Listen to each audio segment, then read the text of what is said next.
கந்தரியாக ஒரு புள்ள பிறந்துச்சு. புள்ள பிறந்தா அந்த பிள்ளையோட கண் தெரியாது. இரண்டாவது பிள்ளை அதே குடும்பத்துக்கு, அந்த பிள்ளையிடம் கண் தெரியாது. மூணாவது பிள்ளை அந்த பிள்ளைக்கும் கண் தெரியாது. 3 பிள்ளைகளுக்கும் கண் பார்வை இல்லை. 3 பிள்ளைகளுக்கும் கண் பார்வை இல்லை. இப்ப கணவன் யோசிச்சாரு, இது டிஎன்ஏ ப்ராப்ளம், மனைவியில குடும்பத்துடைய நோய். இதுதான் தாவி. இது என்னோட பரம்பரையில் இப்படி ஒரு நோய் இல்லை. என்னோட பரம்பரையில இப்படி ஒரு நோய் இல்லை. முடிவெடுத்தாரே, இதுக்கு ஒரே வழி, மனைவியை தலாக் சொல்றேன். மிஷன் அப்படித்தான் யோசிக்கிறது. என்னால் ஒரு பிரச்சனையும் இல்லை, இன்னாராலதான் பிரச்சனை. தலைவலிக்கு தலையணைய மாத்திரன்னு சொல்லுவாங்க, தீர்வு அதுவல்ல.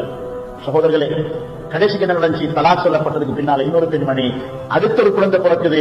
அந்த குழந்தையுடைய முகத்துல கண்ணே இல்லை, சததான் இப்படி இருந்துச்சு. சில அடிப்பட்டமே தான் நான் யாரு எங்கிருந்தேன் என்ற யோசனை வரும். சில அடி அப்பதான் யோசிச்சாரே, 3 புள்ள கண் தெரியாம பிறந்துச்சு. இந்த புள்ளையோட முகத்துல கண்ணில் கண்ணில் சதக்கட்டி தான் இது என்ன என்ற வாழ்க்கை அப்படி ரீட் பண்ணி கொண்டு போறாரு.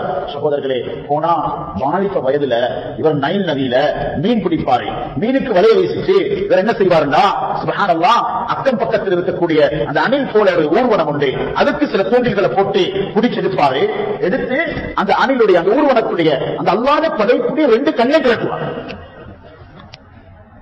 2 கண்ணையும் கிளட்டுவார். அல்ல எங்க அடிச்சாங்க? சில வேலை அடிப்பான். அல்ல அடி உம்மா வாப்பாக்கு செஞ்ச அநியாயம். உம்மா வாப்பட செல்லாம கல்யாணத்தை எடுக்கிற கல்யாணத்திற்கு நீங்க உதவி செய்யாதீங்க. உங்களோட பிள்ளைகள் உங்களால சோதிக்கப்படும். உம்மா வாப்பட நெருப்போட நடக்கிற கல்யாணத்துக்கு வாய்ப்புகளே வாழ்படிக்காதீங்க. இளம் பெண்மணிகளே, ரகசிய தொடர்புகளுக்கு, பெண்மணிகளோட தொடர்புகளுக்கு நண்பர், கூட்டாளி, தம்பி, நானாந்து உதவி செய்யாதீங்க. நெருப்பு அல்ல விட்டு பிடிப்பான். உள்ள வைத்தியத்தை நான் ஓதி வைத்தியம் செய்யத்தான் இருக்கிறேன், சிறுத்தை செய்யத்தான் இருக்கிறேன், கோயில் கருத்தை நடுவுக்கு உடைக்கத்தான் இருக்கிறேன், இஜாபோட ஜில்பாபோட பேசி விற்கத்தான் இருக்கிறேன். கோயில் வழிய பிரச்சனை செய்யலாம். உம்மா வாப்புக்கு செஞ்ச நெருப்பு, அனாதைக்கு செஞ்ச அநியாயம், ஒரு பிராணிக்கு செஞ்ச அநியாயத்தை பாருங்க. உண்மையில நான் ஒரு நிகழ்ச்சியில சொன்னேன், எல்லாம் மன்னிக்கணும், இதெல்லாம் நல்லா பாதுகாக்கணும். ஒருத்தர் சொன்னாரு, வீட்டுக்குள்ள ஆடு வந்தத அடிச்சு விரட்டணும், அவ்வளவுதான். ஓ, இவர் என்ன செஞ்சாராம், ஆடு வருகுது என்று பார்த்து ஒரு நாள் ஆட்டுட கண்ணை கலத்தி எடுத்தார். சொல்றாரு, இது எங்க நாட்டில் நடந்தது. சொன்னார் என்ன தெரியுமா, அந்த வீட்டுல ஒரு புள்ள பிறந்துச்சு, அந்த புள்ளோட கண் நல்லா கலட்டித்தான் கொடுத்தான். மாபல் கண் செஞ்சு போட்டிக்குது, அந்த புள்ள கண் எடுத்து வச்சு கொண்டு விளையாடி கொண்டிருக்கிறது. தாய்மார்களே, சகோதரிகளே, ஒவ்வொருத்தர நெருப்ப பயந்துக்கோங்க. இளம் பொம்பளை பிள்ளைகள் தான் உணவாப்பட கண்ணீரை பயந்துக்கோங்க. இந்தியால தமிழ்நாட்டில் 300 பவுன் உண்மைவாப்ப செஞ்சு கொடுத்து மகளை பெரியோரு கற்பனையோட நினைச்சு கொண்டிருந்தாங்க. மகள் திடீர்னு ஓடிட்டான். போலீசார் ஒரு மாதிரி பிடிச்சு கொண்டு வச்சா உமா அப்பா கூப்பிட்டாங்க, வாங்க. எவ்வளவு பேசினாங்க, உமா அப்பா பேசினாங்க, கெஞ்சினாங்க. நீமா உமட்டு போயிடு. போலீஸும் சொல்றான், மாப்பா சொல்றான், எவ்வளவு மாறி மசையல்ல. இவ்வளவு நகம், அவ்வளவு பெரிய ஊடகம், இவ்வளவு பெரிய ஏற்பாடு. சுப்ஹானல்லாஹ். கண்ணியமான நபியார்களே, என்ன செஞ்சாண்டா, கடைசிக்கு உம்மா பாப்பா மகளை எப்படியாவது கூட்டிக் கொண்டு போகணும், என்ன செஞ்சாங்கன்னா, அப்படியே கால விழுந்தான். வந்துடு மகளே. அந்த மகளுடைய உள்ளம் எப்படி மாறி இருந்தா, 2 பேருக்கும் 2 உதவி மகள். இந்த மகள் உலகத்தை ஜெயிப்பான்னு நினைக்கிறோமா? மன்னிப்பு மட்டும் இல்லைண்டா கட்டாயமா காணலாம். அல்லாவுக்கு டிலீட் பண்ணலாம். அல்லாவுக்கு உங்களோட மக்கள் உங்களோட சூழ்ச்சி. இளம் பெண்மணிகள் விளங்கிக்கோங்க. அவர் இவரை நம்பி பாஸ்வேர்ட் போடலாம், நானுக்கு பார்க்கலாம், தம்பிக்கு பார்க்கலாம், பாப்பாக்கு பார்க்கலாம், அல்லாவுக்கு பார்க்கலாம். அல்லாஹ் விட மாட்டான். குறிப்பா உம்மா பாப்பாக்கு செய்த அநியாயத்துக்குரிய பிரதிபலிப்ப பிள்ளைகள் காணாம அல்லாஹ் அவங்களை மௌத்தாக்குறது இல்ல. தமா கதீனுக்கு தான் செஞ்ச அநியாயத்தை இருக்கிட்டு தான் ஓட்டுவார். நான் சாபமா சொல்லல, ஹதீசுடைய கருத்தை சொல்றேன். ஹதீசுடைய கருத்து.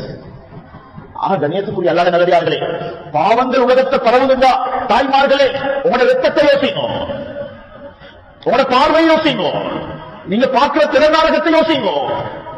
Drugs awareness programme. சகோதரர்களே, ஒரு வாப்பட்ட ஸ்மோக்கிங் இருந்தா, ஒரு வாப்பட ட்ரக்ஸ் பழக்கம் இருந்தா, புள்ளைக்கு யாரும் ட்ரக்ஸ் கொடுக்க தெரியவில்லை. அந்த வாப்பட டிஎன்ஏ புள்ளை உடம்புல வேலை செய்யும். அந்த தன்மை சொல்லுவான் 5ஆம் ஆண்டு 4ஆம் ஆண்டு படிக்க போல, நீ பாவி மற்றவனுக்கும் கொடு என்று சொல்லு. அந்த தன்மை அப்படித்தான். வீணா பாவத்துல கை வச்சா தூக்கி அடிக்குது. யாருக்கும் தெரியா, ரகசியம் தானே, ஒன்றுமில்லை. அல்லாஹ்வுக்கு எல்லாம் ரகசியம். ஞாபகம் வச்சுக்கோங்க. கடல் கடந்து போற வியாபாரிகளே, எந்த நடுக்கடலில் இருந்தாலும், எந்த பிளைட் இருந்தாலும், எந்த நோயில் இருந்தாலும், எந்த குளிர் இருந்தாலும், எந்த சூட்டில் இருந்தாலும், அல்லாஹ்வுக்கு மிக வெறுப்பு பாவம். உடம்புல மலம் பட்டா இப்படி கழுத பிடிப்போமோ, இதை விட அசிங்கமானது அல்லாஹ்வுக்கு பாவம். சகோதரர்களை, அல்லாஹ்வுக்கு கட்டளைக்கு மாற்றம் செய்யறது. ரகசியமா பாவத்தின்களை பழகுவோம் என்று சொன்னா மௌத்தும் அது மாதிரி வந்துடும். அல்லாஹ் அக்பர். ஒரு ஆணுடைய மௌத்து விபச்சார விடுதிக்குள்ள வச்சு வந்துச்சு. ஹாஸ்பிட்டலுக்கு மையத்தை கொண்டு வச்சு, மையத்தை கொண்டு வச்சு, தமௌத்துன் கமா தஈஷூன் துஹ்ஷரூன கமா தமௌத்துன். கெட்ட மௌத்து வாரது மாதிரி ஆபத்தின் உலகத்துல வேற ஒன்றுமே இல்லை. அல்லாஹ் பாதுகாக்கணும். நஊது பில்லாஹ். ஹாஸ்பிட்டல்ல சொல்றாங்க சைன் வேணும் மையத்தை வெளியே கொண்டு போறதுக்கு. மனைவியில சைன் எடுப்பாங்க. ஆனா இன்னைக்கு மனைவி இந்தாவிக்கிற மனைவியும் விபச்சார விடுதியில் இருந்த பெண்ணும் வந்து நிற்கிறான். கண்ணால கண்ட காட்சிகள். அல்லாஹ்வை பயந்துக்கோங்க. அல்லாஹ்வுக்கு மக்கள் செய்யலா, மறைக்கலா. எதை செய்யறோமோ, எப்ப வாசிக்கிறோமோ, எந்த நடுவிசையிலையோ, ஆணோ பெண்ணோ, பாவத்துக்குரிய பிரதிபலிப்பு அது 7 பூமிக்கு கீழால் இருந்து 7 வானத்துக்கு மேலால் இருந்து வெடித்து சிதறினால்